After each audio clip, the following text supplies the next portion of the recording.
কাছে প্রার্থনা নিবেদন করে, সেটাকে বলা হচ্ছে সম্প্রার্থনা গীতা।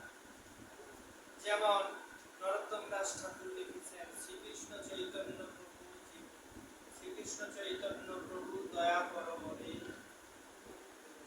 তোমা বিনা কে দয়ালু জগত সংসার। এই হচ্ছে প্রার্থনা গীতি। আরেক প্রকার গীতি রচনা তিনি করেছেন, সেটাকে বলা হয় লালসাময়ী। লালসাময়ী মানে হচ্ছে যেখানে ভগবত রস আস্বাদনের প্রচুর লালসা থাকবে, সেই লোভ নিয়ে উনি গানটি লিখছেন, এটাকে বলা হয় লালসাময়ী লোভ। এই প্রসঙ্গে রূপ গোস্বামী বলেছেন, কৃষ্ণ ভক্তি রস ভাবিতামতি প্রিয়তাম যদি কুতোপি লভ্যতে অত্র লৌলভ মূল্যম একলম জন্ম কোটি সুকৃতই ন লভ্যতে। আসলে কোটি জন্মের স্বীকৃতি দিয়ে যা কেনা যায় না, সেই জিনিসটা কেবল লোভ রূপী মূল্যে কেনা যায়। সেটা কি? কৃষ্ণ ভক্তি রস ভাবিতামতি।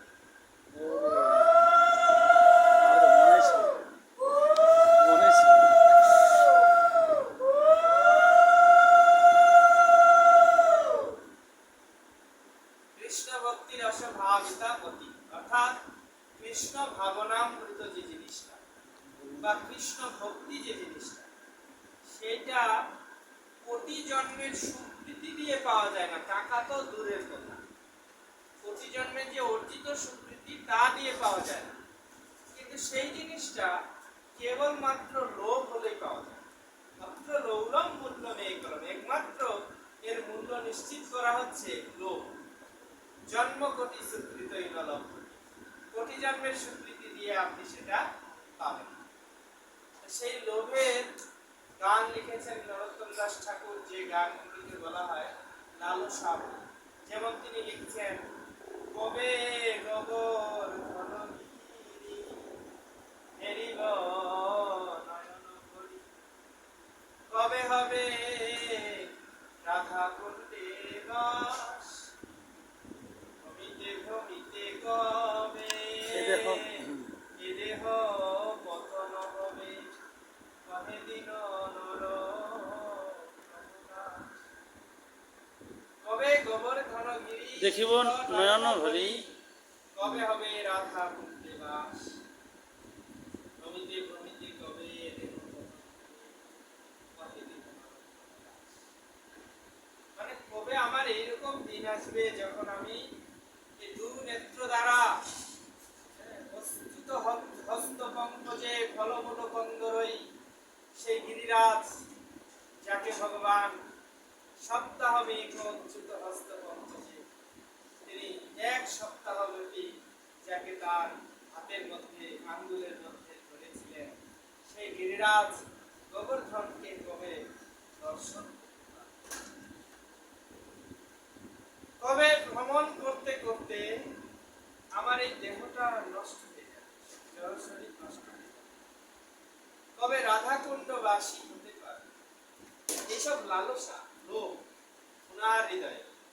আমরা লোভ করি কবে সম্মানী হতে পারবো, কবে অনেক টাকার মালিক হতে পারবো, কবে আমি এমন পাওয়ার পাবো, সবার উপর খবরদারি করবো, এইসব আমাদের লালসা। কিন্তু বৈষ্ণবগণের লালসা কি? নরোত্তম দাস ঠাকুরের লোভ কি? কবে আমি গিরিরাজ গোবর্ধনকে নয়ন করে দেখব, কবে রাধাকুণ্ডের তটে একবার বসে ভজন করতে পারব, আর কবে বৃন্দাবনের লীলাস্থলী দর্শন করতে করতে আমার এইভাবে এই দেহটা ক্ষয় হবে আর আমি দেহটাকে রাখব। এই লালসা, এরকম অনেক লালসাময়ী ভজন আছে। ভক্তিবিনোদ ঠাকুর লিখলেন নরোত্তম দাস ঠাকুরের অনুসরণে, যে তিনি লিখলেন, কবে গৌরবনে সুরধ্বনি তটে হা রাধে হা কৃষ্ণ বলে কাটিয়া বেড়াবো দেহ সুখ ছাড়ি নানা কথা।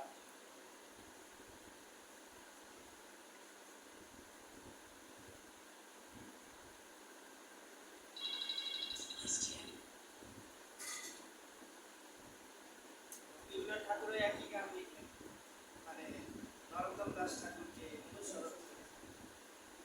তারপরে আরেকটা বিষয় হচ্ছে দৈন্যবধিকা। দৈন্যবধিকা মানে যখন ভক্ত অতি দৈনিক, নিজেকে অত্যন্ত হীন বিবেচনা করে যখন কিছু লিখছে, এটাকে বলা হচ্ছে দৈন্যবধিকা।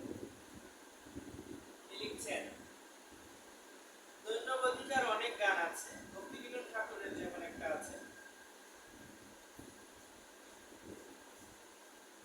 মোসম পাপী নাহি এ ত্রিভুবন, আমার আমার জীবন সদা পাপের তো নাহি কো পুণ্যের লেশ। আমার জীবন সদা পাপের। ভক্তিবিনোদ ঠাকুর জীবনে কোনো পাপ করেন, কোথাও দৃষ্টান্ত নাই যে ভক্তিবিনোদ ঠাকুর তার জীবনে কোনো পাপ করেছেন। তিনি কোনো পাপ করেন, কিন্তু তবুও তিনি লিখছেন আমার জীবন সদা পাপের। এটা হচ্ছে অতি দৈন্য, ভক্তের দৈন্য ভাব। তিনি নিজেকে হীন,